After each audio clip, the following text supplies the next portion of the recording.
Hurts, where we expose corrupt politicians and lying corporate media. I'm Jake Duesenberg, broadcasting live from Roseville, Minnesota, in the heart of the beast.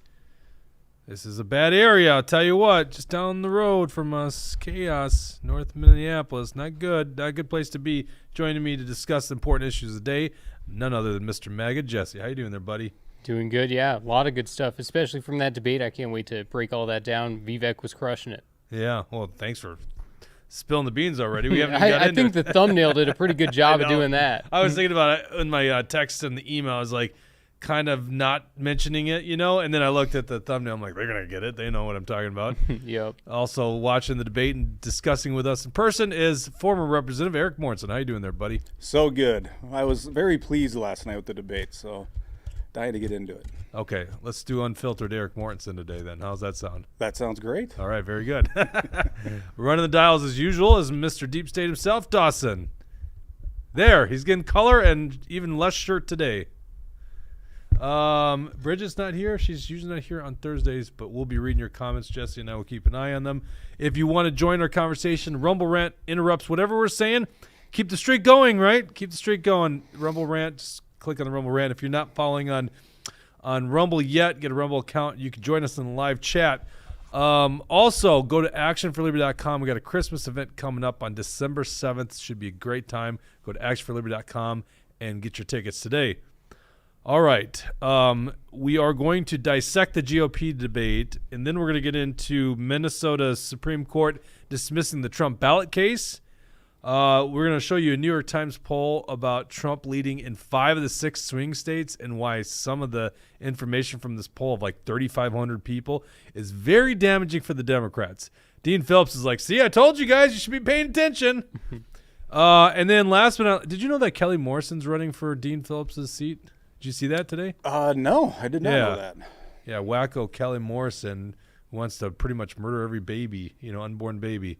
Oh, wait, we can't talk about abortion. We're going to win another election. We'll dispel that nonsense that's going around, too, by the way, on this.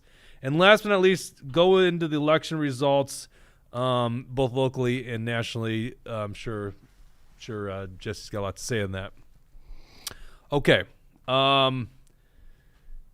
The debate last night. I didn't watch it live. I had some stuff going on. You caught the end. Jesse is a political junkie. I know you don't like hearing that term, but that's a correct I don't mind the term, no, and I agree. I of course was going to watch the debate regardless of what was going to happen. And honestly, I thought it was going to be another snooze fest like the last one. I expected it to just be everybody shouting at each other and nothing actually gets done. And it was actually kind of interesting this time. It was a lot more substantive, a lot more policy, and Vivek was, he was there to bring some fire. Well, they narrowed the crowd down to, was it 5? Yep. So Tim Scott, Nikki Haley. Well, let's go by wings. Let's start. Let's frame this debate here, okay? First of all, Tim Scott irrelevant at this point. Agreed. You don't think he's going to be another debate, right? No, I think this is his last one. And you agree, Tim Scott, mostly irrelevant? Absolutely agree. Yep. What's his 1% that he's getting? Is that just because people like him? I mean, he's kind of likable, but I have no idea who those people are. I don't know who the Chris Christie supporters are either. Well, we do know who those people are. That's obvious. Because on the neocon wing, you got 2 people fighting for the neocon wing, and that's Nikki Haley and Chris Christie. And my best estimation, their whole goal is that Trump won't be able to run for president because they're so anti-Trump and representing views totally opposite to America First that there could possibly be no path forward because they're not bringing anyone into the GOP. So there could be no path forward unless there's some way Trump is no longer the nominee. Am I off on this?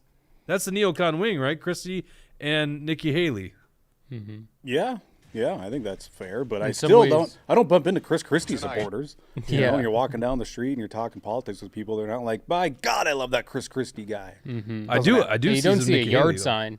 There's no Chris Christie yard signs out there. And DeSantis is kind of part of the neocon wing of it too now, based on what he's arguing. Like. But see, I'd argue he's in the middle, okay? I think DeSantis is kind of floating in this, I'm going to have a foot over here and a foot over there, right? DeSantis is doing the old... A high heel in both camps, is that what you're saying? That way, okay, go that way. Yeah, it's so sad. But I agree, that's what he's doing. He's testing the wind, right? And he's got a tricky one because he wants to appeal to the grassroots, good, but he also has to appeal to the big money interest, right? Yep. Okay, and then on the far end, no, far end, that's the wrong term. The common sense side, America First side, whatever you want to call it, is Vivek. Absent from the debate is Donald Trump. We'll get into that a little later because I think he needs to start debating. Honestly, I'm gonna quickly not give him a chance in my own heart and mind because if he's not going to be on the debate stage.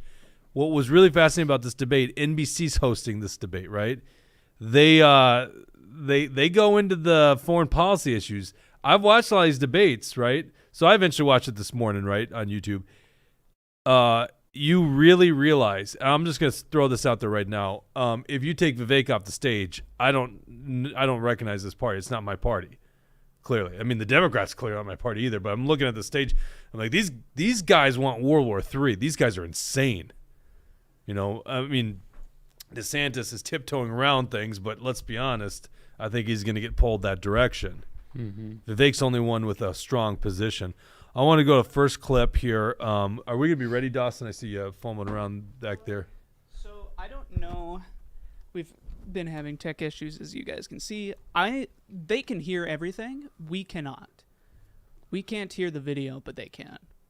Oh, if I go through the clips, we're not going to be able to hear it? That's what I'm struggling with right now. I'm doing my best to get it working. Okay. Are we just missing like a plug-in somewhere or what? I assume that something got unplugged where I don't know. Okay. Well, here's the deal. Let's go to the clip number 6 at 6:52. The Vivek goes after NBC and Ronna McDaniel. Obviously, we know what it says, so we'll be able to opine on this thing, and hopefully we'll get it fixed. Tell me that timestamp one more time. The first one on line 8. So this is Vivek's opening statements. By the way, you know, all these guys have canned opening statements, and NBC's trying to play an interesting thing where they go with a question first instead of just, what are your opening statements? Mm-hmm. And DeSantis just goes into his canned opening statement. It's so robotic. I couldn't stand it. Vivek, I can't remember exactly what the question is they pose towards him, but he quickly goes after Ronna McDaniel. Ronna, whatever her name is. Yeah, I don't know. But they asked him, why should you be the candidate over Trump? That was the question. Yeah, and then he basically slams the RNC chairwoman, and then he goes, why is NBC even hosting this debate? Yeah. And then says she's been peddling, was it Kirsten or whatever her name is? I can't remember the moderator, one of the moderators. She was peddling all that nonsense, Russia collusion. So let's go ahead and listen to this first debate, or first Vivek clip. Please make your case. Why should you be the nominee and not the former president? I think there's something deeper going on in the Republican Party here, and I am upset about what happened last night. We've become a party of losers at the end of the day. It was a cancer to the Republican establishment. Let's speak the truth. I mean, since Ronna McDaniel took over as chairwoman of the RNC in 2017, we have lost 2018, 2020, 2022, no red wave that never came. We got trounced last night in 2023.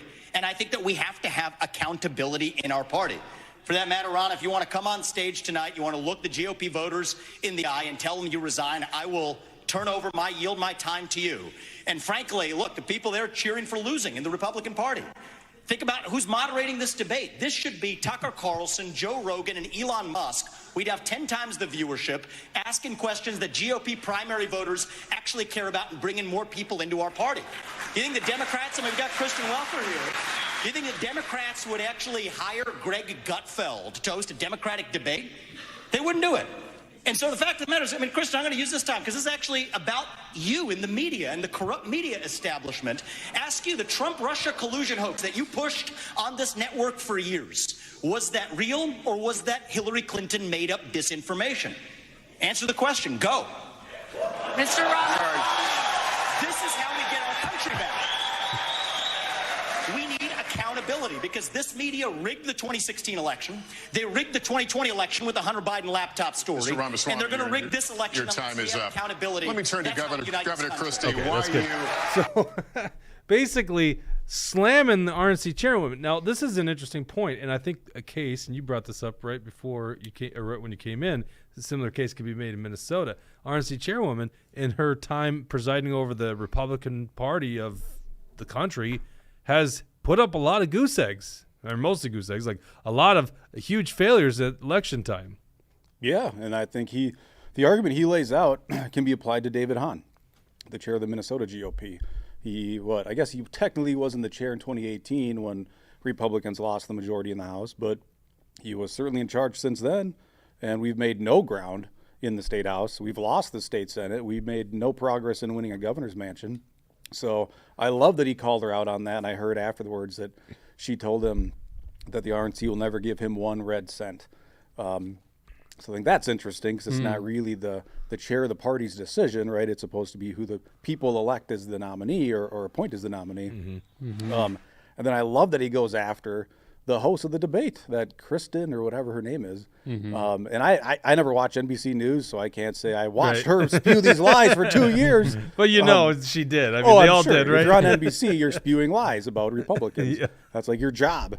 So I love that he's like, you would never have Greg Gutfeld host these debates. And I would love, who wouldn't love to see Joe Rogan and who else did he say? Elon Musk. Yeah. That would be a riot. I mean, to watch that. like, just think about the entertainment value of that alone, right? Because honestly, last night, I completely forgot about it. And I'm a political junkie too, but I was surfing Twitter and I see a post or whatever you call it on X of somebody saying, Tim Ryan or Tim Scott, he needs new lines. I'm like, where the hell, what channel is Tim Scott on right now? I'm like, oh shit, the debate's going on.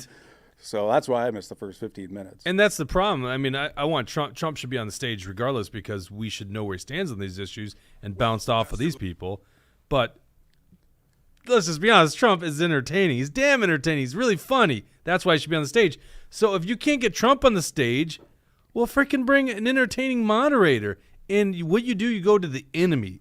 I mean, literally, Trump called these guys the enemy of America, right? The lying corporate media. That's who they are.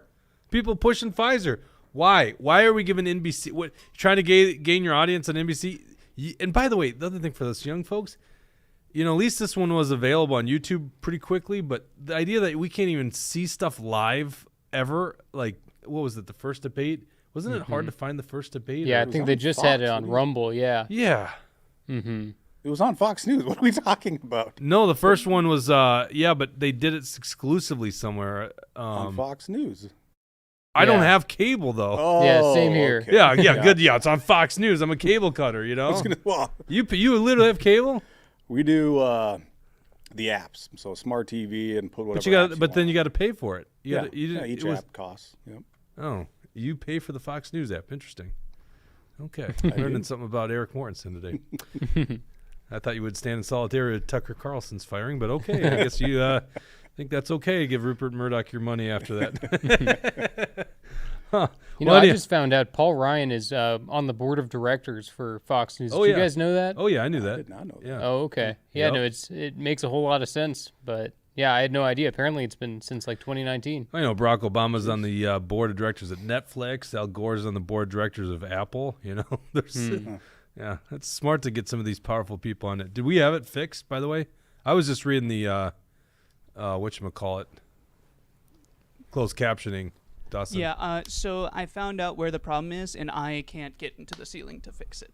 Really? A wire was pulled up from me, so. Okay.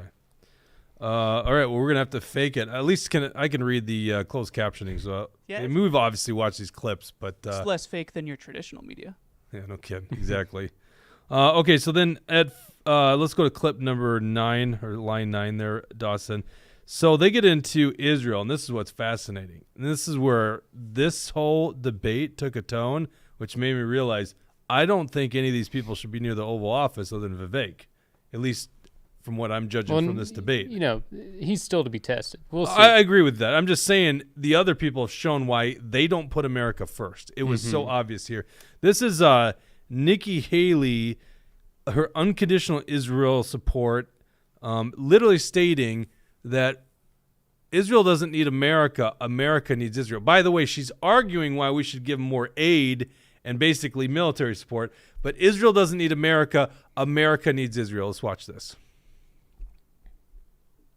Last thing we need to do is to tell Israel what to do. The only thing we should be doing is supporting them and eliminating Hamas. It is not that Israel needs America. America needs Israel. They are the tip of the spear when it comes to this Islamic terrorism, and we need to make sure that we have their backs in that process. All right. Thank you. Mr. Ramaswamy. All right, that's good enough.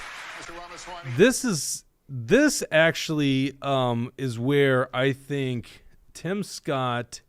The only reason I'm not putting Tim Scott in the neocon category is because I think he's mostly irrelevant on that stage, and I don't think he's going to be back. But Tim Scott, Nikki Haley, and Chris Christie, I don't think there's any daylight in between their positions on Israel. And by the way, Ukraine as well. Do you guys see it that way? Yeah, Tim Scott walked back a tiny bit of Ukraine, but not very much. And he was basically just saying we need more transparency. So it wasn't saying we need to cut off funds or anything like that. But no, it seems like all three of them are on the exact same page as far as war goes. And yeah, and especially, this debate was also hosted by the Republican Jewish Coalition. So it took some balls for Vivek to be taking any kind of anti-war stance at, some event like that sponsored by them. So not only was Vivek going after Ronna Romney McDaniel, but he was going after, the whole idea, the whole setup of the debate. So, yeah. Yeah. Do we got Robert in there? Electricians on the case now? Yep, we're You better cooking. get going, Robert. This is important stuff. We're live. We are, but it's a hang. So. I was like, Tucker's going to love that. He didn't want to say anything, did he? No. He didn't want to have his first appearance. I loved it when we used to have Tim come on the set. Yeah, Our handyman Tim. He was so nervous at the beginning, but I'm like, oh, everyone's going to love you. Yeah, Brad Ganser. Supporting Israel as a democracy is putting America first. Yeah, come back on the show and explain that one in more detail, Brad. Brad was fun to have. And we were talking before the show about, the argument is that America doesn't have any influence if we don't have Israel because, we don't have any kind of relationship. But we do have a relationship, as we were saying, with Saudi Arabia, the UAE, Egypt, all these other countries. So it's not as if America wouldn't have any influence over there. And obviously, is it better to have in Israel or not? It's better to have in Israel, but not at the expense of World War III and not at the expense of our U.S. tax dollars. I'm all for humanitarian aid, but I don't want to see the war machine get richer. Right. And honestly, what I'm mostly concerned about here is just the beating the drums that Israel can't do anything wrong. We need to just write the blank checks and just go and probably put our own blood and treasures over there. And I just think that's ridiculous. It's not putting America first. But these guys took it even further. We're going to go to the next clip where Tim Scott, and by the way, I could find the same clip for Haley. I'm just trying to be an equal opportunity basher here. So Tim Scott could have been basically not even covered in our analysis, just how irrelevant he seemed on stage. I'm sure he's a perfectly nice guy, but quite frankly, I don't really have this affinity towards any of these politicians in Washington, D.C. Well, he's got no charisma. It's like the establishment tells us Tim Scott has charisma. They tell us that he's got this energy, and then when he does it, it doesn't hit. It not showing up in debates. Yeah, it doesn't match. Yeah, so Scott is arguing for war in Iran. Nikki does it too during this debate, but we're going to play Tim Scott. Let's go to this clip. If you want to make a difference, you cannot just continue to have strikes in Syria on warehouses. You actually have to cut off the head of the snake, and the head of the snake is Iran and not simply their proxies. In order for us to have a powerful response from America, we have to be in a position of strength. As President of the United States, my foreign policy is simple. You cannot negotiate with evil. You have to destroy it. All right, Senator Okay, Scott, so thank you. he here is saying you got to cut off the head of the snake. You got to cut off Iran. I'm like lost here, Mort. We're basically the same age. We lived through this last 20 plus years of war. These guys are older than us. Like, well, other than Vivek, I guess Vivek's younger than us. Yep. What? Yeah. Roughly same age. Like, seriously, have these guys learned nothing? And maybe that's a rhetorical question, but have they learned nothing yet? The 20 years plus attacking Iraq, staying in Afghanistan, going from fighting Al-Qaeda to the Taliban. Have they learned nothing? Of course they've learned things. I mean, they're not stupid. I mean, this is like the political class's tactic. It's a war on drugs. It's a war on Iran, a war on crime. It's always a war on whatever. And I'm convinced it's to whip up fear, and people who are living under fear are easier to control. Yep. And there's a lot of money to be made in war. So, Well, I mean, okay, so you just go towards right down the nefarious, there is a force out there that literally wants it for their own economic gain. for sure. Yeah. Yeah. And these guys, so are they in on it, or are they just puppets I for think they're them? puppets. Yep.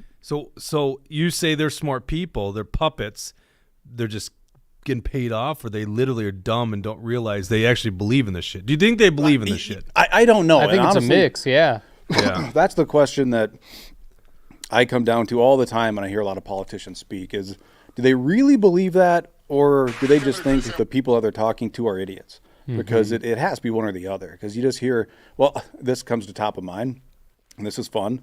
I see Mary Franson, of all people, on Twitter complaining about the Uniparty when I sat in the same legislative room as her and watched her vote for bigger and bigger government over and over and over. And now she goes out to the Twitter sphere and complains about the Uniparty when she's a member of the Uniparty. Well, I'm kind of curious. Yeah. I don't keep track of Mary Franson on Twitter, but why? What's the context here? Like, that is interesting because she obviously was very much against us, calling out the Uniparty and how crazy this world was. So I don't understand. What's the context? Why is it all of a sudden a Uniparty? Well, I don't for her? pay that close of attention. Oh, well, you make it sound like I didn't even know she tweets. I scroll through and I see her stuff, and she's sick of the Uniparty, and I don't look at the context or the content she includes in it. But Well, maybe she's coming our way then. That's good. I like that. Maybe. I'll have a lot of faith in that. Yeah. Well, I know, but okay. Maybe after 12 years. Yeah. Right. Who knows? At this point, I mean, I think some people. I agree. I generally don't think legislators' minds get made up or their eyes open up, but certainly a lot of people's eyes are opening up these days. Like we had a clip out there. You could look it on our Rumble channel about Joe Rogan kind of putting the pieces of the puzzle together and figuring out, hey, there's like some really planned destruction of America stuff going on. I'm like, Joe Rogan's figuring this stuff out. I figured that part out probably only a year before him, right? Like before, I just thought there was, there's obviously a left and all that kind of stuff, but I didn't know how much these guys want to destroy America. It actually became more apparent in COVID, and to this day, the fact that we haven't got to the bottom of the leak of COVID, which is ridiculous. Like that could literally have been the planned destruction of America.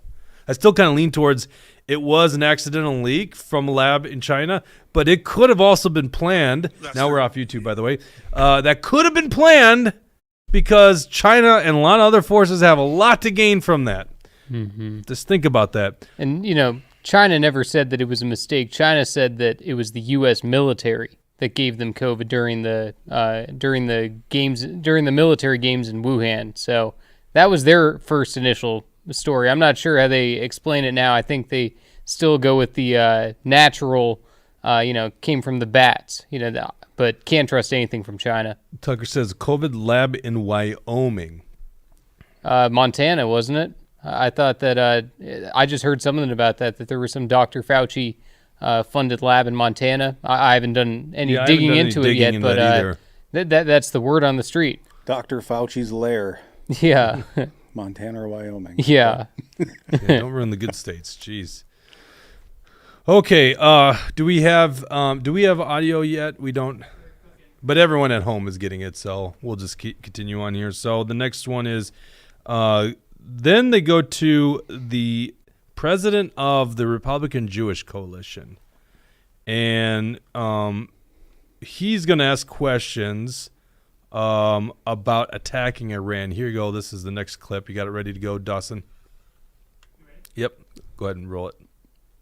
To Jewish students on college campuses who feel unsafe given the dramatic rise in anti-Semitism? And what do you say to university presidents and college presidents who have not met the moral clarity moment to forcefully condemn Hamas terrorism? Mr. Ramaswamy, would you like to take that one? Absolutely. I think the scourge of anti-Semitism. Okay, stop right there. Is that 20? Is that the what's the timestamp on that? No. 2016 is the one I was trying to go to. We jumped ahead there. This is the question. So they're literally probing these guys to say attack Iran. Go. Committee in this debate. Here it is.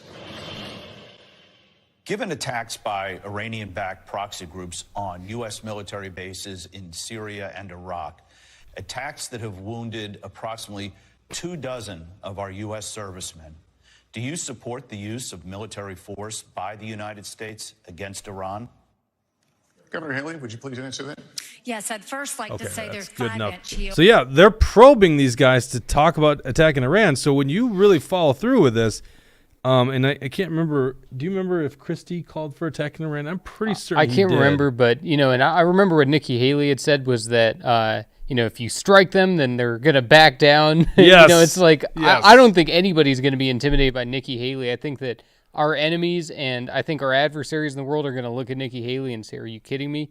Who is this stuck up lady coming at?" It just doesn't seem like she's gonna be any kind of deterrent for war. She's only going to prolong things. Yeah, no doubt about it. And it's just interesting to see that interesting. I guess why are we shocked? They've been talking about this for 20 years. George W. Bush had the infamous axis of evil, right? And that was North Korea, Iran, and Iraq. Do I have that right? I think it was the 3 countries. And then, of course, there's a lot more on the outer ring of that axis of evil. But they've been banging these war drums for a long time. Wasn't it Trump that was talking about John Bolton, how I think the guy really wants to attack Iran? Isn't that No, that was Milley. Milley? Yeah, Milley was the one. That was the whole thing. Remember this big document case? They said Trump is showing documents that he wanted to attack Iran. And Trump never wanted to attack Iran. He was saying that General Milley wanted to attack Iran, that he was the one, blockading that. So, and then they, when they did take those documents from Trump, there was no attack document for Milley. So it was another made-up hoax. Is it just me, or is it only Brad Ganser and Tucker in the comment section today? Last time I called out the comment section, we started getting a lot more people. We cannot let these 2 bozos be running the comment section. This is not right. Tucker and Brad Ganser, we are going to get some skewed viewpoints. So please comment in there. I want to know what you thought about this debate. Maybe we're not seeing something. If you go to, I looked at Drudge's poll, and they had Nikki Haley winning the thing. Yeah, New York Times did too. New York Times had it as Haley, DeSantis, Christie, Scott, and then Vivek. Vivek at the end? They had Vivek at the bottom, and that was how all of their editors saw it, And I've been seeing the mainstream. It was just editors? It wasn't right. It wasn't a poll or okay. anything, but yeah, that's the thing. If you ask the grassroots people, they say Vivek won or they say Trump won. If you ask the establishment media, they're all saying Nikki Haley did great. I didn't see that. I thought that it looked like she wasn't prepared for it. I thought that there were a couple of times where she had no good comeback, and she was just like you said, beating the war drums. That's all that she has. Right. But yeah, this was a debate. It's like you'd think that this was a debate from 2000, 2004. It's like these Republicans feel like they're 20 years old. They haven't caught up with where the party is now. Right. Well, the party is clearly going through some bit of a crisis because these people are on the main stage, I guess, right? Yeah. They are. It's old school. This is like Cheney and 3-inch heels, which was the comment made by Vivek. Mm-hmm. It was beautiful, too. Yeah. It was so funny. Then he's like, and there's 2 of them up here. Yeah, right. And he got DeSantis kind of dropping his head and refused to acknowledge what was just said. But I know. We were talking about that before. If somebody says that you're wearing high heels on stage, you gotta address it, in my mind. I don't know how you let someone slide. I think if it's not true, if it were me, I would just laugh it off. Like, no way. But he didn't laugh it off. Mm-hmm. He looked so stiff around DeSantis. He looked angry about it. But he looked annoyed. If you're basically standing in your tippy toes because of your platforms, I suppose you are uncomfortable then. What's that? I suppose you are uncomfortable then if you're standing in your tippy you would toes be. for 2 hours. God, your back would probably be sore too. How do women do it? I don't so even he was get walking so strange. At the end. I know. I think he's wearing something in those shoes. I think so too. I don't know. People got all the videos of him walking funny. It definitely seems like it. And I think it's such a bad look for him not to even address it. You got to have a joke ready. You got to have something. You got to have some kind of comeback. And DeSantis didn't have it. North Minnesota said, who is the front runner for Trump's VP? Do you guys think that's what's happening on the debate stage, just the front runner for that? Or I think Trump initially thought, I'll check these people out, but none of them are doing it. So I just saw that Trump is considering Tucker Carlson for VP. But other than that, I'm not sure who else might get involved in something like that. Yeah. Tucker says, I thought Vivek should have brought a 4-bore rifle to finish the job. He basically beat them to death. 4 caliber. I don't know why you wrote it that way. Something in the 4 caliber range. There you go. That's a big rifle. Yeah, I thought Vivek did great. I wish I would have seen that from the beginning because when I tuned in probably 20 minutes in, the lens I was looking at it through is this is a waste of time. This is pointless. They're just beating each other up. Like, this isn't advancing the Republican Party. But then when I saw some of the clips, the highlights that I missed, I'm like, okay, this actually was pretty darn entertaining. But I can't imagine any of those people being his VP pick. I think he should be picking somebody from a swing state that is, popular in their state, like what's his name? Wisconsin Senator Ron Johnson. Oh, yeah. I think Ron Johnson would be a fantastic pick. He's grassroots oriented. He's from a swing state. Somebody like that, I think, would be a phenomenal. Well, the argument for Pence, and that certainly manifested during COVID, was you want to pick a steady hand, like calm person, because it's the opposite to the wild man Trump is. Let's just be honest. Trump is a wild man. That's why a lot of us like the guy, right? Yep. And if Trump, I think if Trump put Pence back in there as VP for 2024, that'd be funny. Okay, I think it could be the most unifying thing the Republican Party has ever seen, because nobody would see it coming. And if they could recoalesce, and that'd be so funny. bring the party back together, a Trump Pence 24 ticket could be the best unifier that we could get. Oh man. Same thing with the Trump RFK ticket. That'd be unifying for like independents as well, but for unifying the Republican Party, a Trump-Pence ticket might do it. No, it's actually really funny. I kind of hope that happens as much as I don't like Mike Pence. If they could bury the hatchet on January 6th, and just go, look, we both got different legal opinions, but it's time to make America great again. It could just work. But Pence doesn't want to make America great. He cares more about Ukraine. Gosh, yeah, but he'll do whatever he's told. Yeah, but Donald Trump could be shot and killed. Yeah. So that's the problem. He's that's the problem with it. Yeah. All right, I'm gonna skip over Vake. He had a good comment on anti-Semitism. Did we get it fixed, Dawson? Nope. No. I'm gonna have to do that. It's just impossible to fix during this thing, because this is what I really want to listen to. I'm sorry, guys. I'll read the. Everything is just fine for him. What's that? Everything's just fine for the audience. I know, but I wanted to hear this Ukrainian response. So here is Based Vivek. This is on line 13, Dawson. If you're not following what I'm going on this one. Everyone else is basically, well, I shouldn't say everyone's beating the Ukraine drum. They've kind of changed their opinion a little bit, haven't they? Especially Tim Scott. Yep. And, DeSantis has been playing, in both camps for a little while. So here's Vivek, his base response on Ukraine. Our military home. And that's good news. Thank you, Senator Scott. Mr. Ramaswamy, are you persuaded by President Zelensky's urgent new plea? Where do you stand on more funding? I'm absolutely unpersuaded.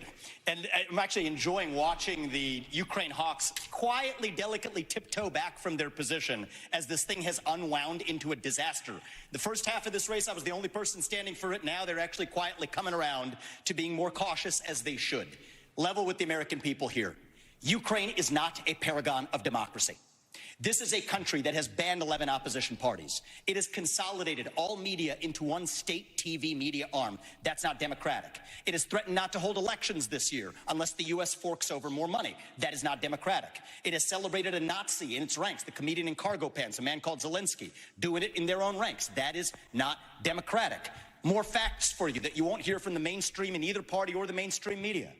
The regions of Ukraine that are occupied by Russia right now, in the Donbass, Luhansk, Donetsk, these are Russian-speaking regions that have not even been part of Ukraine since 2014, that other people probably couldn't name those provinces for you. Those are the hard facts. And so to frame this as some kind of battle between good versus evil, don't buy it. And I'd like the likes of the sharpest of the war hawks on Ukraine, Nikki Haley, to have some accountability and answer. Do you want to use U.S. taxpayer money to fund the banning of Christians? That is actually what's happening. They're using the Ukrainian Orthodox Church. They have banned them. The Ukrainian parliament just did this last week, supported by our dollars. And I think you owe it to the American people, Nikki, to at least this one time at least condemn. Thank you. That's time. At least to condemn their banning of Christians. Mr. Ramaswamy, thank you. Out of both sides. Stop right there. Look, this is Nikki. I just have to comment on this real quick. That's Nikki Haley's face. She never looks at Vivek the whole debate. I think this is the dumbest crap ever. When these people, they're just too appalled to even acknowledge they exist. And then she's got this goofy smirk. It's going to be really funny when we show the clip on TikTok. But, like, Vivek is preaching, like, some truth here, some hard-hitting truth. And I don't know if you guys saw this news story. Ukraine's not going to hold elections. Zelensky says it just can't happen. We can't do elections right now. I mean, what democracy are we talking about? It's literally the biggest lie by the media and the political class about how we have got such an important role in Ukraine. And I'm going to show you in a little bit here where Chris Christie, oh no, this is the next clip. Yeah, you see the next clip there, Dawson, where Christie actually says we have a promise to defend Ukraine, which is, to me, very anti-America first. I've never really considered myself, the term America first has got the connotations of Trump, right? And I'm liberty first, but the more and more I think about it, that is actually a great term, because as we're talking about this foreign policy, we clearly have people not with America's interest in mind, unless they've got such a weird view of the world that they literally think all this stuff really helps America. I just can't believe that, though. You think it's more sinister. Well, I do, but what I love about Vivek, and what I don't see anybody else in that stage doing, traditionally in politics, and this is what kind of like the two-party system, is you've got good guys, bad guys. You got a two-sided coin. It's always, every issue is broken into, you're either on this side or that side. And I love how Vivek kind of finds a way to cut in the middle by dropping truth bombs like this and saying, no, look, this isn't good versus evil here. This is really two corrupt regimes that are anti-freedom in their own states or own countries. So I love how he's able to just break through that and not get boxed into, well, this is the typical Republican response that I have to say because this is what people expect. So that's one reason I love Vivek. I think he takes unique perspectives on things that we don't hear coming out of the mouths of politicians. What is it with Vivek? Is it he's younger and he's appealing more to our generation? Is it that he is just understanding that the base and maybe that all those Trump supporters out there would be more interested in this message and he's got to go into that? Like, it's so interesting how different he is than all the other candidates on that stage. I agree. I don't know with the reasoning behind it, or I don't know if he, again, does he really believe these things? He certainly speaks with a conviction, so I believe him. But I think he just wants to speak truth to power from where I stand, and sometimes that message may be politically unpopular within GOP ranks. Yeah, but the establishment but it's ranks. Not. Though. Yeah, the establishment ranks, exactly. Yeah, so I love how he's just not. He's willing to be bold and take action. And quite honestly, some people might disagree with this, but in little ways, I feel like when performances like last night and that first debate, I feel like he is shifting that Overton window just a little bit and talking outside of what would be typically politically palatable and preaching a different message, where everybody else up there is just the same frickin' candidate. And I've met with some recent congressional candidates for Minnesota here, and I'm yearning for something unique and different and truth. And it ain't happening in the 2nd congressional district so far. Wait, you got something you got an announcement here to make, Eric, or what's going on? So therefore, I decided. You sound like you're going down that road. No. We got Highway 74 saying Trump may nominate himself for VP. What do you think there, Jesse? A Trump ticket? Yeah, that'd be interesting. I don't know about that. Well, what if he appoints? What if Ivanka is his running mate? Yeah, that ain't happening. But it'd be Trump. Well, actually, did she still go by Ivanka Trump? But did she legally change her name? No, she's not a Kushner. She's not a Kushner. No, but yeah, that ain't happening. Trump. K-Wall hey K-Wall, how you doing? I've seen 2 Vivek yard signs in my area on a county road, so it gets a lot of visibility. Interesting. Kerry Lake is another one that I think would be an interesting VP. Billy 22 says Kerry Lake. Yep. Mm-hmm. Gotta give him credit. Bring the audience in. Billy 22. Yeah, Billy 22. I agree. Everyone Billy knows 22. Billy 22. Yeah, exactly. He, she is wise. No, it's a he. It's Billy. There's female Billies. Are there? There are. I'm yeah. sure there are. They at least identify as female. I'm sure. What is eat cukes? Am I not reading that right? Eat cukes. Eat cukes. Eat I cucumbers. can't read. Dr. Neil Shaw for VP. Now there's an idea. Yeah. Dr. Neil Shaw. And yeah, Kerry Lake is running for Senate, isn't she? Sorry, I was trying to look up Nikki Haley's daughter on TikTok. We haven't got to that part. Okay, let's go to Chris Christie here. Says we have a promise to defend Ukraine. If you want to talk about the most anti-America first policy, here it is, right here from one of the war hawks here. And by the way, let's remind everybody of this. In 1992, this country made a promise to Ukraine. We said if you return nuclear missiles that were part of the old Soviet Union to Russia and they invade you, we will protect you. An American promise that's 31 years old is no different than an American promise that's made tonight on this stage. We need to stand by it. And those of us who forget history are doomed to repeat it. And I'd like to respond. And the absolute giving in to dictators, which is being suggested on this stage, just shows the immaturity of the approach. I'd like to Okay, so there you go. According to Chris Christie, because a bunch of politicians made a promise to Ukraine 31 years ago, we are going to have to go further into debt to support Ukraine. By the way, no democracy there, right? Is it more democratic than Russia? I don't even know about that. It's like just corrupt. Doesn't sound like they're on that trajectory if he's going to cancel elections. I know. It's crazy. Okay, let's go with Dave's 8 in the debate madness. Trump 2024. No. We're gonna get through this. How dare you? You know, I'm gonna take the anti-Trump stance here, okay? Because quite frankly, he's not on that stage. He doesn't earn this right yet. Yeah, you sound like DeSantis and Chris Christie. You know, that's the thing. You said Tim Scott is useless. You know, Tim Scott has no support. Why would Trump go on a stage to debate Tim Scott, Chris Christie? You know. Maybe if it narrows down and maybe if one of these people could actually get to 20% support or something credible, but none of them are there. Oh, okay. So your rationale here is because there's no one on the stage who actually has a lot of support, we don't get to hear where his opinions are on these issues. You know exactly where his opinion other people. is. What's that? You know where his opinion is on most of No, these I issues. don't. No, actually I don't. On what? Trump is when you get in a debate, you get a little bit of crossfire. We get exposed where he really is. You know, the town halls are somewhat good, and quite frankly, he did do one debate. It was with that girl from CNN, right? Mm-hmm. But Trump actually owes it to us to go into the crossfire so we know where he stands on these issues. You know, not that I have any belief he's actually going to end up debating Biden down the road. They're never going to let that happen. Biden won't even be the nominee, in my opinion. No, I mean, obviously, would it be entertaining for Trump to be in the debates? Of course. Yes. But he, you know, if I was him, I wouldn't be doing them either. Yeah, it because doesn't you're make making any a political sense. calculation. What I think he owes it to us to let us know where he stands on this issue and get through the nuances. Not campaign rallies, but actually get in a debate. We want to know what you guys think here. Well, one person thinks Jesse's right on this one.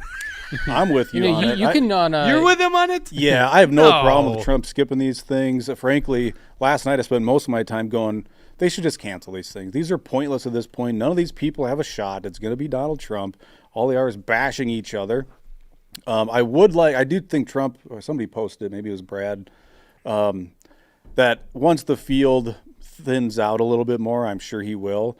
But and I don't think it'll go in this order, but if Vivek is not up there, and it's those four clowns that are left, I mean, my God, I won't even turn them on again. I just don't think they'd be even entertaining. Yes, but then that's even more reason for Trump to get up there, just so he can show how much these guys are Yeah, crazy. maybe at that point he would get up there. But that's what I wanted. I lean towards Vivek, and quite frankly, if Trump's not willing to go on stage, why would I support the guy?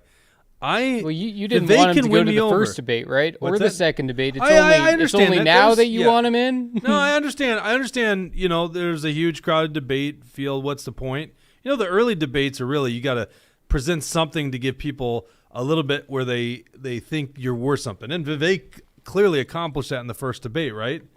It actually helped him surge. But at some point, Trump's got to get in the debate, in my opinion. Otherwise, I'm listening to Vivek and I'm going, that guy sounds pretty damn good.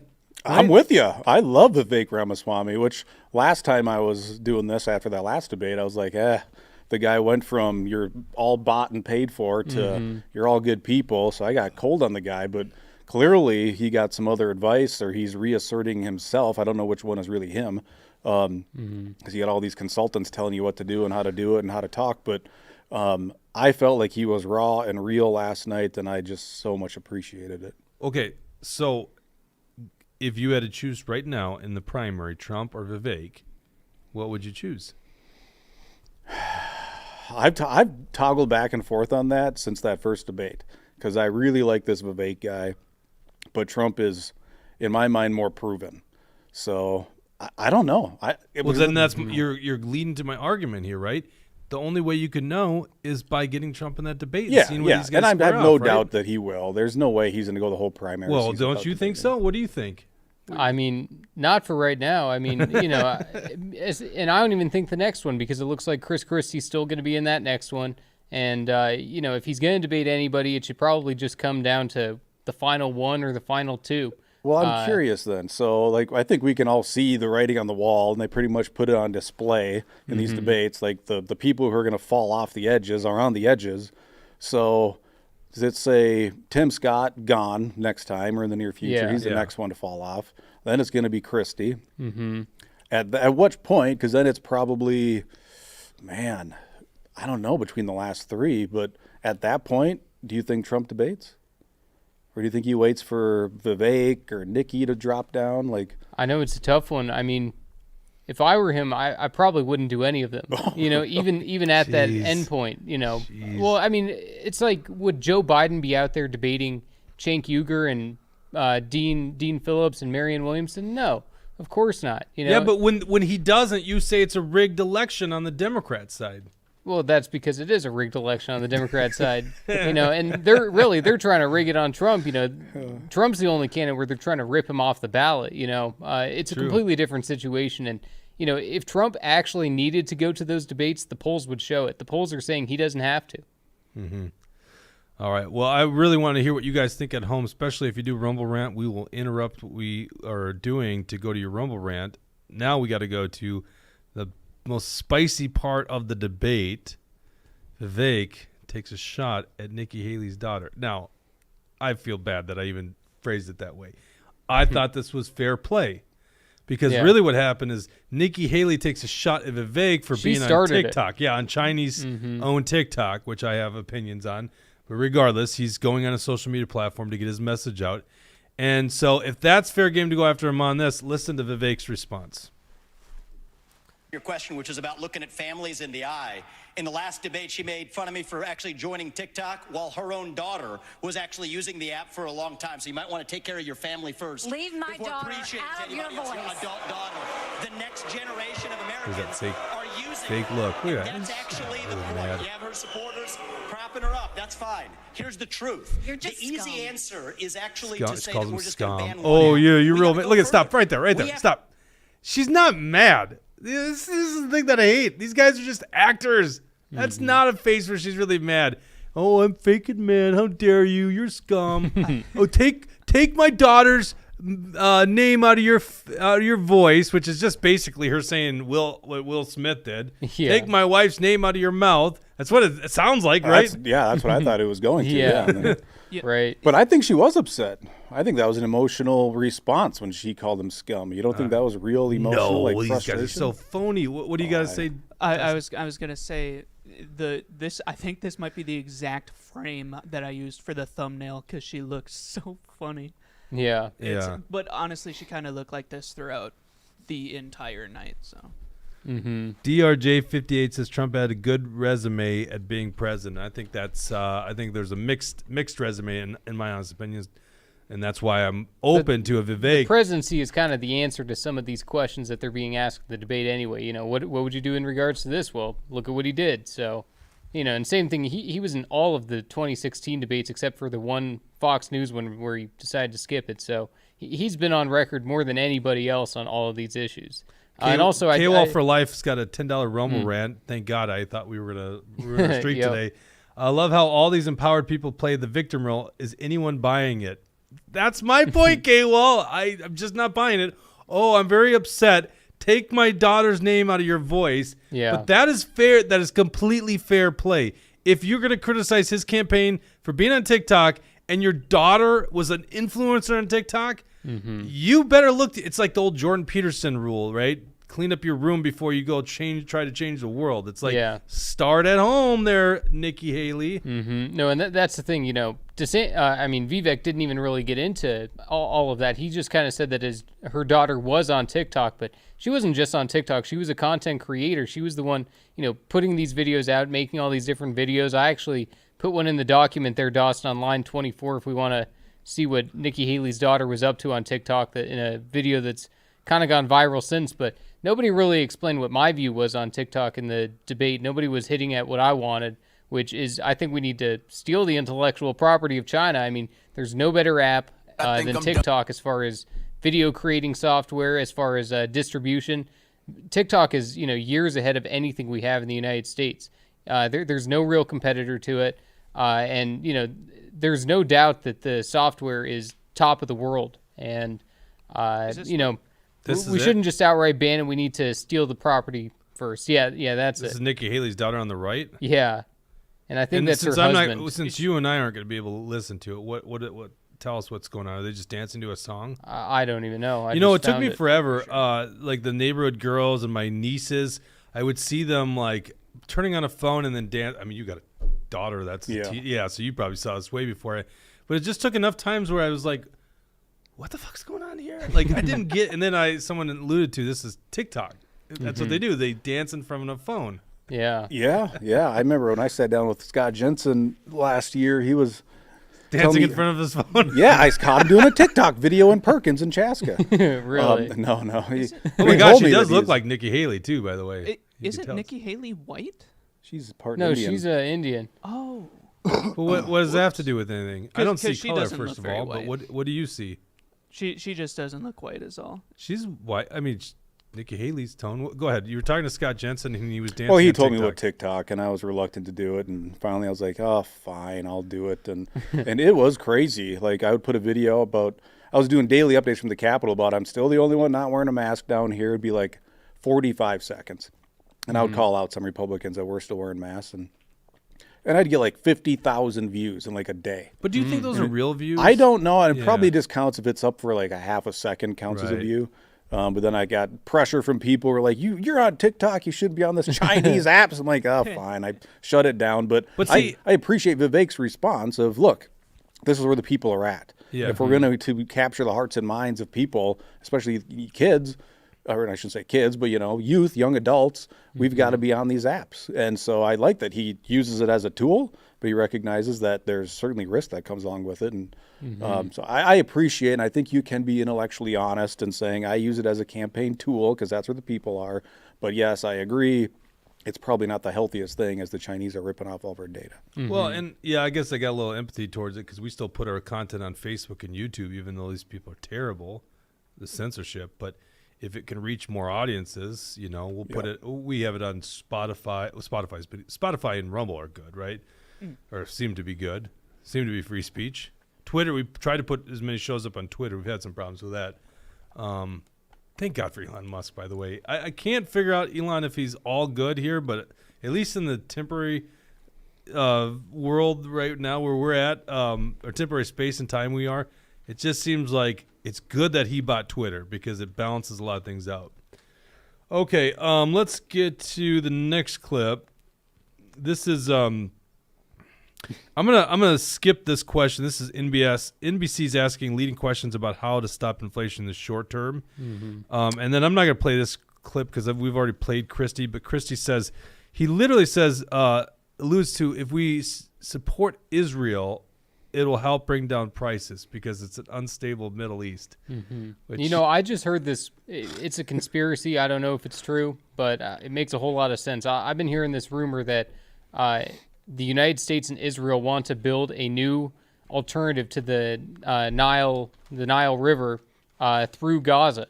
And, it would make a whole lot of sense. You read about how narrow the Nile River is and how, it's so important for trade and travel. And, you can only go one way half the day. And it sounds as if, unless you want to go all the way around Africa, you got to have some kind of alternative to it. Wait. What about the Suez Canal? Oh, sorry. That's what I meant to say. Oh, okay. I was like, the Nile River. What are you talking about? I wasn't thinking for a second. But yeah, the Suez Canal, an alternative to that. And it seems like it could be plausible. And, everything is always about money anyway. So could we be seeing something where the United States and Israel are trying to get people out of Gaza to be able to create their own alternative to it? Maybe. If I wanted these crazy conspiracies, I would just bring Mark Bashowski back in. Yeah. I love you, Mark. I'm just looking at a map here because, you do have the, what is this thing called? The Gulf of. Why doesn't that just get bigger? Aqaba, Gulf of Aqaba, that goes up between the Sinai and what is that, Iraq? Boy, what kind of project would that be? Is that even possible? Like, that would be a ton of work to get that done. Mm-hmm. I'm sure bigger things have happened. I don't know. When you look, I'm just looking at a map here, and that is like, I don't know. I got to read more about that. That's interesting. Interesting thing. New Suez Canal, says K-Wall. I guess. That's first I've heard of this. Yeah. Let's go to I just heard about it days ago, so I haven't done all the digging into it, but I mean. Well, that's why we bring it up just randomly on the Truth Hurt show, you know? Yep. Where we try to It's a hang. discover. Yeah, it's a hang. Well, and also, we want to call it before it happens, you know. I'm on record for it now, so. That's the Alex Jones technique. Throw a bunch of darts, see? Yep. Journalist. Line 18, Vivek, best plan of cutting. This is the highlight of the debate, in my opinion. They're asking questions about what to do with Social Security. Unlike Trump, who says, I'm not touching entitlements, right? So Trump's not being honest about fixing that problem, at least from what I could tell, but he can defend this if he tends to debate. And actually, in fairness, and I think you brought this up, Vivek kind of dodges the question. However, he answers this in a way that I think was even more important than just addressing, do you lift the age of retirement? Listen to this response. This is what I think needs to happen with America.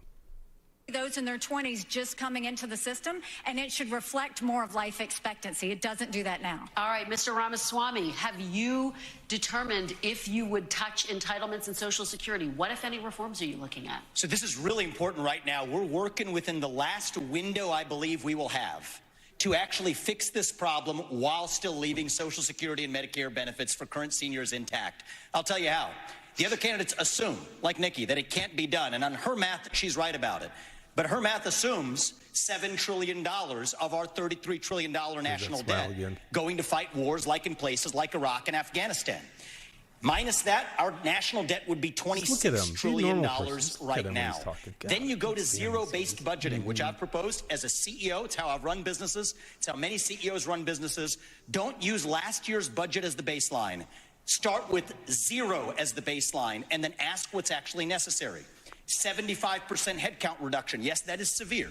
In the number of federal employees in the Washington, D.C. bureaucracy. Shut down redundant agencies that should not exist. Deliver economic growth as a positive tailwind. I think we can get to 3, 4, maybe even 5% GDP growth if we really take the regulatory shackles off of our economy. And against that backdrop, I believe this is our last best window to be able to take care of our national debt problem through those severe measures, including sacrificing the foreign wars that many bloodthirsty members of both parties have a hunger for. That's the one secret for how we're going to be able to do this, and that requires discipline. So we can't have the first conversation we were having, sending foreign aid willy-nilly to countries whose national debt per capita is less than ours. Thank you, But if we Mr. do this Ramaswamy. correctly, I think this is our last window, and it'll take a CEO from the next generation to do it. Thank you very much, Senator. Okay, so Stop what I waiting love here. about What are this you- response here, by the way, let's tackle part of the reason we're in an economic catastrophe. It's not just the entitlement programs, but that's a big driver of it. It's also the fact that we've been fighting endless wars, racking up $7 trillion in debt to fight these wars. And on the stage are people that say, we should have more wars. What's the cost, Nikki Haley and Chris Christie and Tim Scott, of a war with Iran? And you've already got your damn war with Russia. And then they all are basically beating the drums to fight China as well. In fact, at one point, I think Nikki Haley says we need to arm Taiwan. What are those costs? So once you start making that, oh, by the way, there's another part of this debate. I mean, there's just so much we could cover. And the debate was like, how do we get our fleet of ships back up to 350? Because it dropped to 290. And I'm like, oh, so we can't defend the world unless we have 350 ships. Meanwhile, we spend more on our military than the next 27 countries combined, or 32 or whatever it is. It's insane. Well, and Tim Scott also in the debate, he said that the role of the Ukrainian war right now is to degrade the Russian military. I was thinking Russia might see this then as their role in this whole thing is to degrade the U.S. military because, they got the exact same benefit and incentive to degrade our military, which is exactly what we're doing when we're supplying weapons. We need to have a country that, obviously we need to have a military industrial complex to some extent to create the supply for, our own defense. But, we shouldn't be creating all these arms deals for Ukraine and Israel and everywhere else in the world. Yeah. I looked this up the other day because I just think it's interesting when you talk about, we're the biggest military in the world. We spend $800 billion a year or whatever the heck it is now. And so I looked it up and go, well, what is like the top spending military or countries with military spending in the world? And with the money, like the 150 or 200 billion, whatever we've sent to Ukraine now, we've like single-handedly turned them into like the third most powerful military in the world through our funding. Right. So it's absolutely insane the amount of money that we're sending over there. And maybe when you compare it to the U.S. military funding, it's still fairly small, but it's huge compared to on that world stage. That's the problem. And I feel like as a guy who served 12 years, tomorrow's Veterans Day, or actually Saturday's Veterans Day, it's observed tomorrow. I'm going to say this, and I feel like I can say this knowing very well, we do not need to spend that much money in our military. It's absolutely crazy. They're talking about building all these new ships. The reason we are the best military is not because we spend $800 billion in our military every year. The reason we're the best military is we train and empower junior leaders to make decisions on the battlefield. We have the best leadership programs ever in the history of the world. That's why we have the best military. It's not that we spend that much money. The neocons on that stage want you believing that. And they want you believing that for what you're alluding to, the military-industrial complex. There's a need for some infrastructure, obviously, to provide the manufacturing of these things. But when they're calling the shots, it's very bad. And they're also contributing to Nikki Haley's campaign, no doubt about it. And then also, not all the money's even going to the military. Like, remember after 9/11, there was $2 billion missing from Donald Rumsfeld, in the Pentagon right before the plane hit the Pentagon, right before that happened. Did you really just do that? I mean, where was the plane? Where was the plane if there was a plane? I never saw one. I've looked at all the videos, all the pictures. I can't find a plane. But so not even all the money that they claim is being appropriated to the military is actually being used to benefit the military. It's just lining people's pockets. I mean, Nikki Haley was on the board of Boeing, by the way, one of the biggest. Yeah, I love that Vivek brought that up last night, too. And I want to go back to this question, because when they asked that and they said, Trump said he won't touch Social Security, that is one of the moments last night where I was like, damn it, I wish he was up there to talk about this, because you can't ignore this problem. And what I wanted one of these guys to say, and I thought for sure it would have been Vivek, is the solution that Ron Paul talked about 11 years ago. And that's one of the things that sucked me into his campaign in 2012 is he said, just make it optional. Just opt out of the damn thing. Like, let's meet our obligations. We shouldn't pull the rug out from people, but then just make it optional. Let workers go out there and invest that 12% of their income how they see fit and get it out of the federal government's hands. So, but the whole program is predicated on the fact that you have new people paying for the current benefits. So, and I remember Ron Paul saying that, and I got to remember how nuanced that opinion was, or if it was just a tagline, right? Because it is a Ponzi scheme now. For sure it is. Yeah. So you can't just say opt out. They're going to opt out, but they still got to pay for it. So what are they opting out of? Receiving benefits? Well, opting out of contributing into it is what I would like to see. Yeah, well, but then how does it get paid? Then you leave, you can't have both, right? Well, I think you probably could. You might have to do some other things to keep funding the folks that need their benefits. Right. But I know as a 44-year-old, to let me opt out of the damn thing and let me invest my own money, because I know the money's not going to be there when we're old. But if you get opted out of it right now, then the program implodes. The program's imploding right now, Jake. No, but I mean, it literally can't. Where's the funding for it? Because there's no money in there, right? I know, but it's broke right now. So to me, it's kind of a moot point of if you let people opt out, there's no money. The thing's going bankrupt already. It's already upside down. It's dissolvent. Yeah, and that's the thing is I just don't think you can opt out because you literally can't make the payments to the people that are in need of it. To me, no one wants to touch this. This is why I'm not very bullish on the long-term prosperity of America's economy. I don't think we're doomed and we'll never survive. I think we're just going to go through a Great Depression. And this is probably one of the key things here is no one wants to fix it. And by the way, the whole thing is and this is part of the debate, we've kept our promise to seniors. We've got to keep our promise to seniors. And I'm just thinking, wait a second. Well, then you're screwing the younger generations. You're screwing the grandkids. Like, what, the kids that didn't vote at all for all these politicians that screwed it, they're the ones on the hook? Like, so there's got to be joint pain. I don't know what that is. I think we need to at least have that debate and figure it out. Maybe for 5 years you don't touch any of the benefits, and then you got to start peeling back. But the idea that you can't touch seniors' benefits, so then how do you fix the damn program? It's all on our younger generations who had zero to do with it. That is crazy. Yeah, but right we now know why they do that. The because baby boomers have the highest populated generation, you know, out of if you compare any generation. So, I mean, the Social Security problem isn't going to be as difficult in, say, 30 years. Maybe not, you know, it could be. And but I don't like the idea of what, you know, Christie and Haley and we're saying on there that we got to raise it to 70. I don't think that necessarily works. But, you know, DeSantis, he was kind of trying to have it both ways. I mean, if there's anybody who wants to, you know, mess around with Social Security, it's him. But he won't let you know that in the debate. You know, he was saying, you know, oh, I'm going to protect it. Even Chris Christie almost went on the attack against him. I saw Chris Christie was sitting there thinking about, like, should I go after DeSantis right now because he's obviously lying? So it would have been interesting to see, you know, what DeSantis really thinks on it, because I don't think he's being honest. Mort, I have a premise. I think if you're just honest with people when you're running for president, when you're running for Congress, legislature, whatever it is, if you just level with them, they might not like your standpoint, but you level with them, guys, we got a problem, we have to solve it. I think you will get a lot of traction. I think people appreciate that. Do you agree with that? I think so, and I think that's what Vivek does. And honestly, if I'm going to give this guy praise, but I think Chris Christie does some of that. Like when he was governor of New Jersey, I remember him meeting with one of the unions and just telling them, look, I'm just the only one shooting you straight here. We can't afford the benefits that your contract obligates us to pay.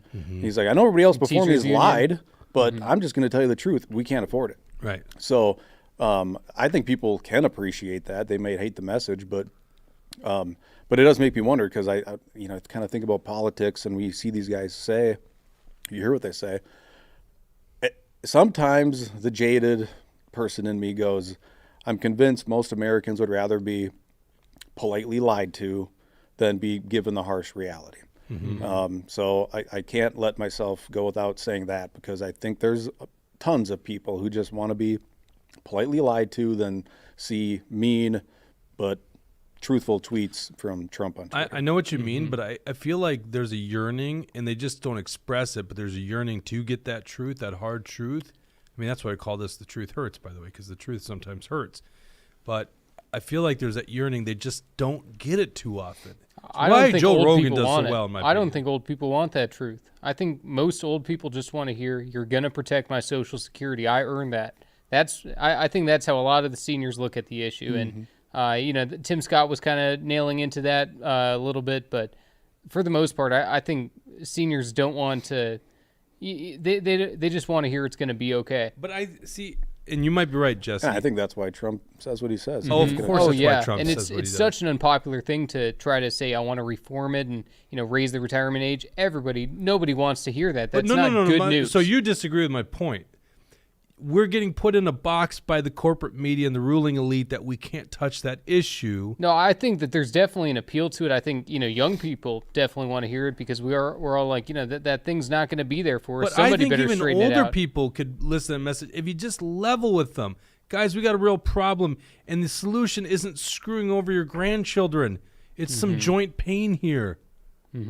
Maybe. Don't you think that would resonate? It's just we don't get that because guys like Trump are too cowardly to take on that issue. Sorry, I knew that that would rally you up, Jesse. DeSantis is the coward. Guantanamo Bay. Of course, they all are. But they all are. No one wants to solve these issues.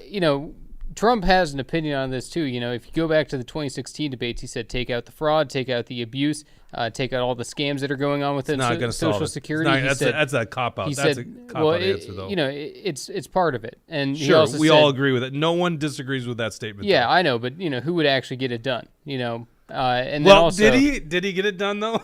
I don't think he that's did. the thing. You act like he's a dictator who could, by stroke can of lead, a penny, bully do whatever pulpit. he wants. That's the thing. We got like 5 people in the entire D.C. that's trying to fight for America first. So he can't get everything he's pushing for. What does he get then? Tell me what he's getting. What do you mean? Like the Trump record, like someone put up there before. It's like the Trump record to me is a mixed bag. The swamp grew. He increased the debt.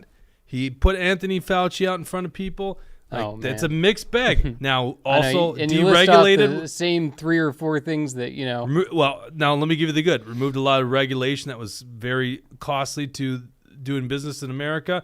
His tax cuts literally No new helped wars. every family. No new wars to the most point, right? There's some drone strikes in Syria, but part of that's even not on Trump, is they lied to Trump. Yeah. That's the crazy thing, is they freaking lied to Trump about Syria. So, hate Minnesota. I think everyone on here would be shocked at the number of elderly immigrants that never paid into the system and are now receiving.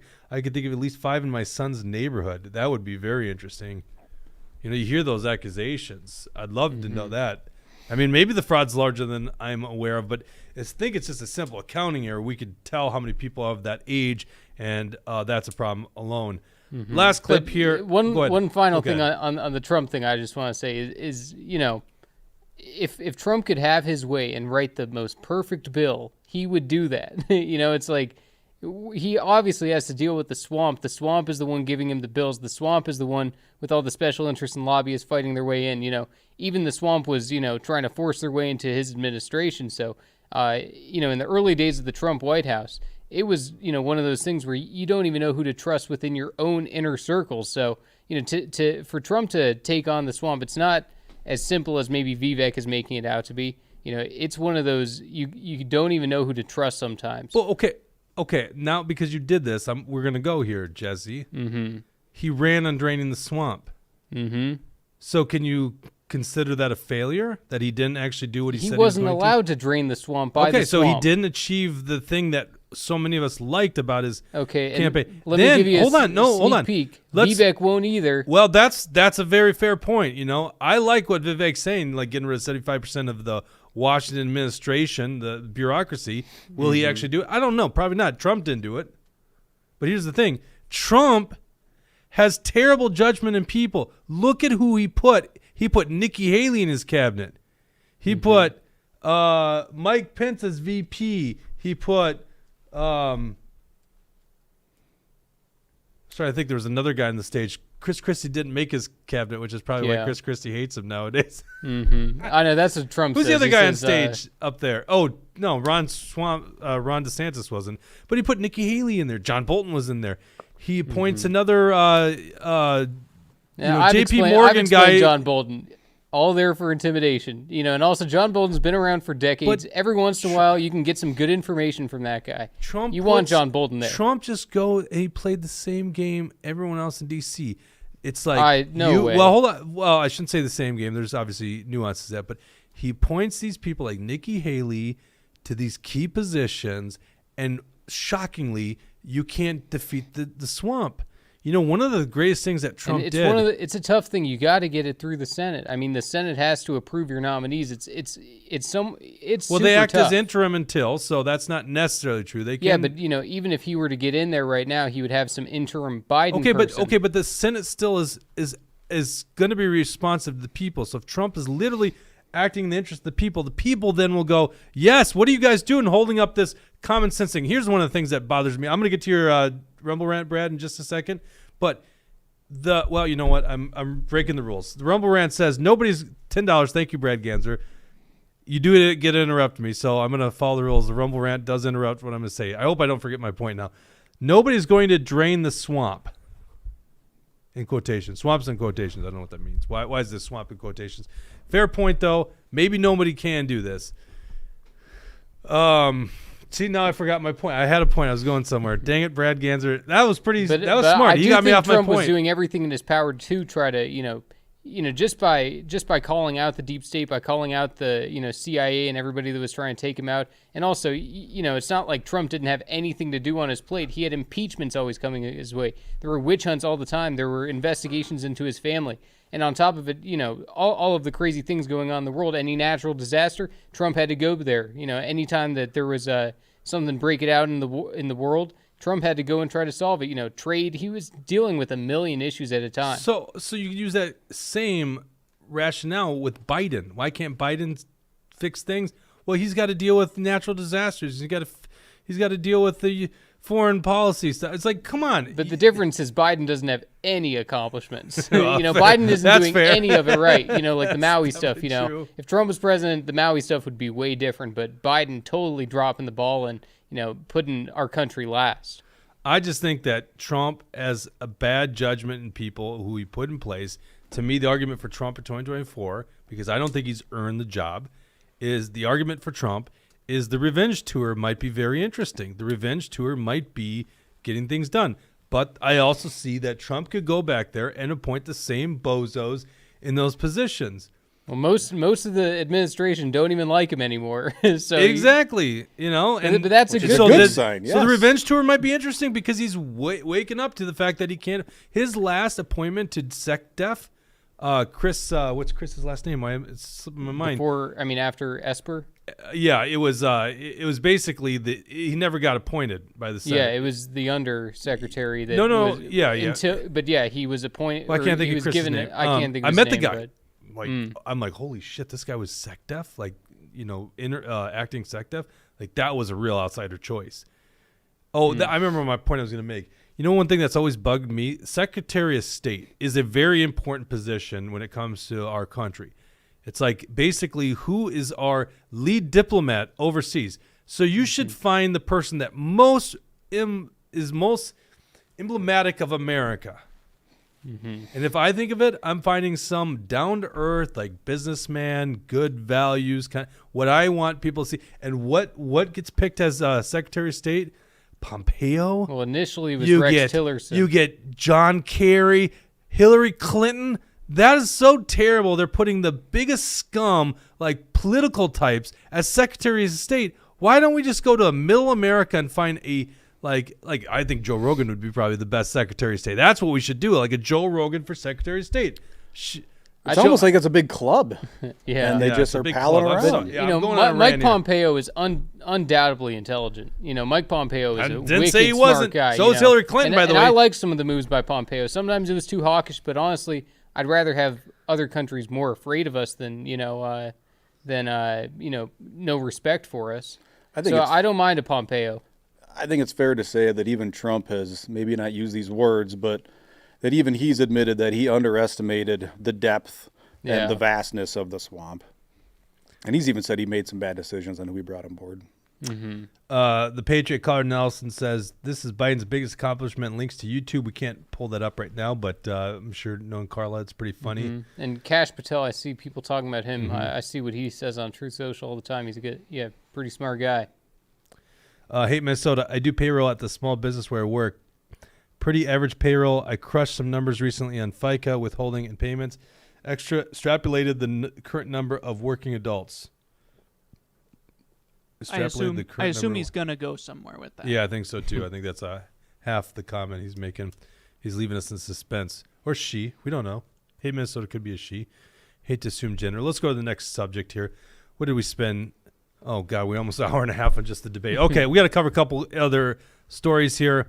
By the way, I'm playing a little bit devil's advocate with you, Jesse. Yeah. Thanks for playing along there. Minnesota Supreme Court dismisses Trump ballot case.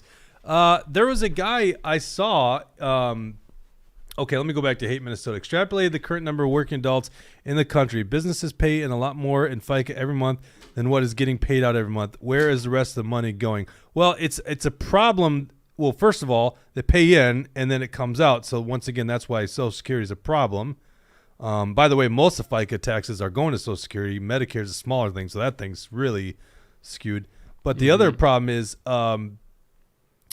it's a ticking time bomb. Before long, those beneficiaries are withdrawing more than that's going in. That's what we're referring to. Okay, so Jesse, I see the AP reported that there was a Trump supporter on the steps of the Minnesota Supreme Court, and we look up the article, and there's none other than you.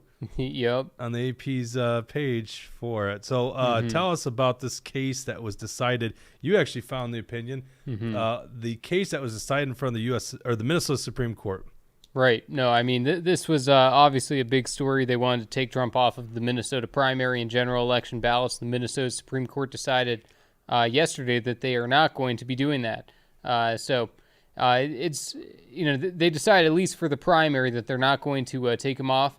They still are leaving it open for the general election, which I think is it starts a good precedent. It's obviously not the end of the fight. This is going to continue again, and the liberal group Free Speech for People is going to try again. They're going to try to remove Trump from the ballot from the general election. So we need to be prepared to fight for that. But there were myself and several other patriots who went to the Minnesota Supreme Court. There's pictures out there from the Associated Press of us holding some Trump signs up just because we had to have some kind of presence there. We have to let the Minnesota Supreme Court, the media, and everybody else know that there is a Trump presence in Minnesota. We're not going to silently be on the sidelines as they're trying to take Trump off the ballot. Yeah, but I've learned from the GOP, all you got to do is donate to them and help out Trump. Is that not true? No, and that's the thing. They send out another email saying that, please donate to us. The decision is coming in today. Well, if the decision is coming in the day, then how is giving any money to you going to help us in any way? So, and also all people need to do is look up David Hann, Donald Trump, and see all of the nasty quotes of what David Hann has said about Trump. He said that this is not the party of Donald Trump. He said that he's a Carly Fiorina supporter. He said everything out there that, Trump is, we need to move on from it. Well, guess what? A lot of us are still with Trump, and we're not moving on in 2024. The MNGOP can't be trusted on this, but regardless, the Minnesota Supreme Court has made the decision that Trump is going to remain on the primary ballot. I think that's great precedent. I look forward to seeing them rule again that Trump is allowed to be on the ballot, and then we'll shock everybody's minds when Trump wins Minnesota in 2024. I was looking this up here. I couldn't find it. I was just doing a quick Google search because I am kind of curious what his statements were on Donald Trump. But I was going to look up the email from the GOP, and it was why did this not come up? Because it was yesterday afternoon, and I felt the same. Oh, here it is. Trump verdict coming today. Good afternoon. The Minnesota Supreme Court will be announcing their verdict in the Trump ballot case this afternoon. By the way, the email went out half hour before the verdict came down. It's like, geez, if they would have waited, they would have had the verdict too. Trump will either be allowed to be placed on the ballot by the GOP as Minnesota law requires, or this case will be headed to the Supreme Court. We are in a critical moment, and we need your help now. Oh, so there you go. They probably knew that they were going to win, and they're like, so it's a critical moment. We need your help now. Contribute now. Thank you. It's like, yeah, exactly. What's it doing? Yeah, these guys hate Trump. Yeah. But anyhow, he gets taken off, or it's dismissed. So, which logic of the Supreme Court, which there's no fans of Trump on that Supreme Court. Let's just be honest. But that's a problematic one for them because, well, essentially the ruling is that there's nothing that allows in law for Trump to not, or the party not to place someone that's ineligible for the presidency, right? Yep. So in other words, we'll let the Republican Party place someone that's ineligible to be president just so we could rule later on when it really matters in the general election. So how worried are you of that? I mean, obviously, I know you like this as a victory, I'm not. I do think that this is obviously going to be brought up again. It's going to, go back to the Minnesota Supreme Court, and it definitely depends on what goes on with Jack Smith and those rulings. But I don't think that they're going to have any kind of credibility or any jurisdiction. They kind of admit that they have a lack of jurisdiction over this issue. So I do think that, I have a feeling they won't try to take Trump off the ballot in Minnesota. If they do, the U.S. Supreme Court should take care of that. If the U.S. Supreme Court doesn't take care of it, we'll write him in. Okay, let's go to this. Bring up the graphic, Dawson. Trump this is just the most fascinating thing ever. I mean, you can't make up this election cycle. New York Times has to post a poll that they ran. 3,662 registered voters, and this is in the 6 swing states: Nevada, Georgia, Arizona, Michigan, Pennsylvania, Wisconsin. Trump winning in 5 of the 6 of them. And in Nevada, the ever-growing Democratic state of Nevada, if you're following Nevada, it's amazing how leftist that state, which is should be a red Western state, has gone in favor of Trump. He's leading by 10 points. In Georgia, a 6-point mark. In Georgia, where the highest profile case he's dealing with, by the way. That one's the one that everyone's really paying attention to. Arizona, which is another Western state that's become more Democratic, leading by 5 points. Michigan, 5 points. Pennsylvania, 4. What's going on, Wisconsin? I don't get you guys. Come on. Yeah. My old home state of Wisconsin. But that's the one state that Biden is leading by 2 points. And I love seeing polls like this. I just always don't want to get too comfortable because I see a poll like that. I think that's what the media tries to get out of it. They try to show that to right-wingers to make us think, oh, we're going to be okay for this election. No, it's going to be the fight of our lifetime. Margin of error of like 4 some points, though, when you go state by state. Overall, a 2-point margin of error. Trump's ahead. When you look at it, where did this go? I'm looking at the crosstabs on my computer. 4 points. He's leading by 4 points when you take it all together. But the more interesting breakdowns here, when you look at black voters, Biden has 71%. Trump has 22%. Trump is over 20% with black voters. If there was ever a reason to be scared on the Democrat side, it's that. It's usually 90-10. And Trump has brought it down to, and that's, by the way, it's not even 80-20 because 71% of black people said Biden. A bunch are leaning towards neither one, right? But 22% Trump is making inroads in that community. Hispanic, 50% Biden, 42% Trump, right? Among whites, 39% Biden, 54% Donald Trump. When you go to white college educated folks, Biden, and this is one of the biggest differences here in modern day era, 51% are pro Biden, 40% go Trump. That follows a lot of the trajectory. Trump's big category is white, no college, 62%, and then Biden's only 32% in that. Trump also non-white, no college, 38% approval rating. So pretty interesting stuff. Trump amongst the economic demographics, and they basically do under 50,000 a year, 50 to 100,000 a year, and then over 100,000. He ties in the lowest echelon and is beating Biden in the higher echelons in those categories. Fascinating stuff. You can go to New York Times, look at the crosstabs of that poll. But if there was ever something to scare the shit out of Democrats, it would be that, and it's the reason Dean Phelps says he's running for president. I mean, honestly, all these people getting behind Biden, they got to be screaming because this has never happened. The Democrats, Biden was not doing this poorly in 2020 when he beat Donald Trump. That's all we don't want to get taken off YouTube. We got to say that, right, Jesse? No, not anymore. Yeah, you're allowed to say that on YouTube. Oh, what is it? Just the medical misinformation? Medical misinformation. Oh, sure. Is disallowed. All right. So the one thing I was going to go back to on the debate was, in my opinion, Chris Christie and Nikki Haley are playing for Donald Trump not being able to get on the ballot. That's the way I look at this thing, or basically being rejected by Republican voters.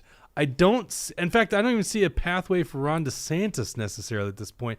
Vivek's the only thing, and it just seems like he's so little support that I can't imagine he propels that large. Basically, the whole field has got to hope Trump can't be on the ballot. Am I off on this? No, I think the same thing. Yeah, we were saying before that, the way that I think, even if Trump died, if Trump just fell and died today, I don't think any of the people that were on the debate stage are going to become the next president or the next GOP nominee. I think that it would open up a whole new slew of people, and I think that all of these other people would just be also Rands. So that's where we're at right now, and I don't see any opportunity for any of them to gain any kind of traction. Vivek is starting to win over some of the MAGA people, starting to at least, give Trump people another option of who to look for. But, as of right now, it doesn't look good for any of them. Yeah. By the way, when I'm pissed about Trump not debating, that's very, very personal look at it. Obviously from his perspective, you get why you wouldn't, right? Mm-hmm. Last story here. We're not gonna do more coverage of Tuesday's election. There's the goods and the bads nationwide. I think we all know Republicans didn't do great, right? That's why Ronna McDaniel they called for Ronna McDaniel to step down, right? Mm-hmm. Some good things did happen. Minnesota Parents Alliance went 10 for 44 in their endorsed candidates. At least that's how it's being reported right now. Mm-hmm. Who knows what they, listen, there is a huge advantage by the school boards. Like the infrastructure, the money side. I don't know what the money spend is, but I'm sure it was like 3-1 or more Democrats spending in these school board races to the Republican side. And this is the first time, Minnesota Parents Alliance, first time really testing the waters. So 10 for 44, in my opinion, is not bad. Right. The media's going to spin that as terrible, right? Liberals all know, okay, teacher union candidate, okay, I know who to endorse, or I know who to vote for. But, conservatives, they maybe didn't know about the Minnesota Parents Alliance fully, So I think that, I think also conservatives just don't turn out enough. They just don't vote.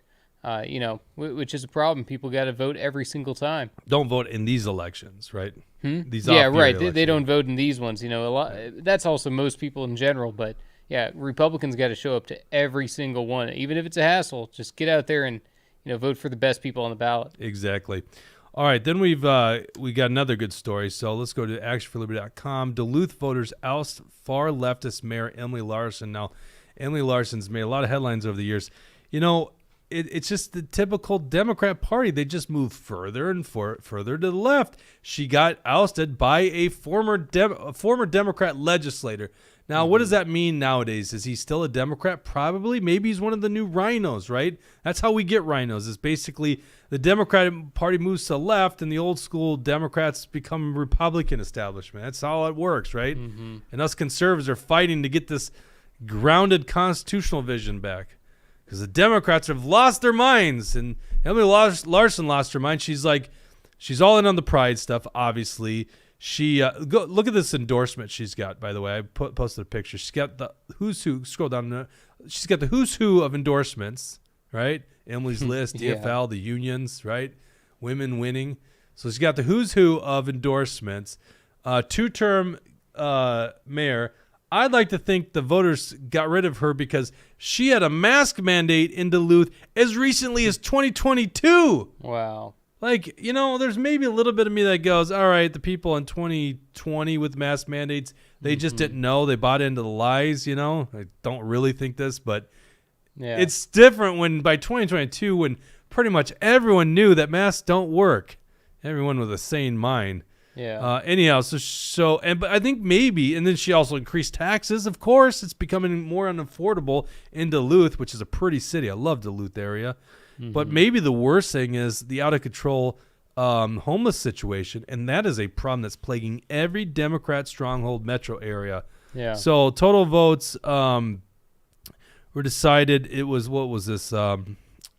Count here, 5,802 votes as of yesterday's accounting. You can go to actionforliberty.com. You can see the actual percentages, but it's basically a 20-point victory for Reinert beating the loose mayor. So there you go. You got a whack. And by the way, endorsed by Tim Walz and all the Democrat legislators. So Emily Larson, goodbye. Yep. No, I think it's good to see. And I don't think this new mayor is going to be terrific, but it's an improvement. So, it gives the people of Duluth something to work on for next time, too. And, also, I don't think we went into the abortion part of the debate. Yeah, fair point. But one quick thing I just want to say, I thought, going into this debate, I like Chris Christie 0. And he actually kind of impressed me by leaving Trump's name out of his mouth every single 2 sentences. And I did like his answer on abortion that, this is a state's issue. That's what we fought for 50 years for. Now we got it. People need to make it happen on the state level. And, basically just making the point that different states will have different results, and that's just going to be the nature of this thing. In some states, abortion is not going to be a good issue. In some states, abortion is going to be a great issue where, conservatives can really capitalize on it. But the way I look at it is, you got to look at it state by state, and the Ohio results kind of indicate that, some states it's just not going to be a winning issue, in my mind at least. I had pushed back on that. I think what's happening right now, and we don't have time. I don't want to prolong this too much longer. Yeah. But we're being told that you can't touch abortion, that abortion is the reason the Democrats are winning. That's just because when they're victorious for whatever reason they are, and I think a big part is the money and the resources that are going to the Democrat side. I mean, we're talking about huge differences. I should have had that graphic ready. When you follow some of these races, and maybe we'll bring it up on the next program, Democrats outspent Republicans everywhere. I think Mississippi governor's race was probably one of the few areas they didn't. So that makes a big thing. So they are victorious, and then they craft the narrative, and the media does all the favors for them, and they want them to say abortion is the reason, and Republicans are all step on abortion, and then you win your argument, because then essentially you get guys like Scott Jensen who writes op-eds to the Star Tribune going, I've rethought my position on abortion. And so they've completely moved the Overton window. So this idea that Republicans can't win because they're wrong on abortion is bullshit. That is a talking point they want you to believe is not true. If there were some ballot measure on the Ohio ballot that said no post-birth abortions, no late-term abortions, I bet that would have passed. I bet you it would too. I think it would have. And so the Republicans need, you just need to focus on the most extreme elements of the Democrats, and then in red states, push it as far as you want. Right. But, for swing states, just focus on how extreme the Democrats are. I think that's the perfect messaging that you can win pro-lifers over, and then also just independents who are just like, what are you talking about, post-birth abortion? If that's going on, yeah, we need to make that illegal. And almost everybody agrees to that. It's only, a handful of extreme Democrats. But every Democrat in Minnesota, well, not every, but most Democrats in Minnesota, because it passed through and got signed by Governor Walz, voted for post-birth abortion. Yeah. Or maybe and they just claim it doesn't happen. But, I think if the voters were presented with the idea of, just late-term abortions, just post-birth abortions, I think that the voters would easily strike that down. I agree. Newt says, Newt227 says, Kelly Morrison announced today she's ready for Congress. She must have been late to show. We did announce that, but just to repeat, she is, that's actually a very interesting dynamic because she's a state senator. And so if she beats or she wins that seat, it leaves a vacancy and the Democrats no longer control the Senate temporarily, and the Republicans have a chance to pick it up. And Steve Simon might run. Zach Stevenson might run. So Tucker there's some says, options. How many seats did we gain versus lost, though? I'd be interested. I don't have that countdown. Yeah, I don't know. Maybe we'll look into it next Tuesday. Sorry for missing the show on Tuesday. We had some things come up and want to make sure you guys went out and voted anyhow. We'll be back on Tuesday with a brand new show. Thank you guys for tuning in. God bless you.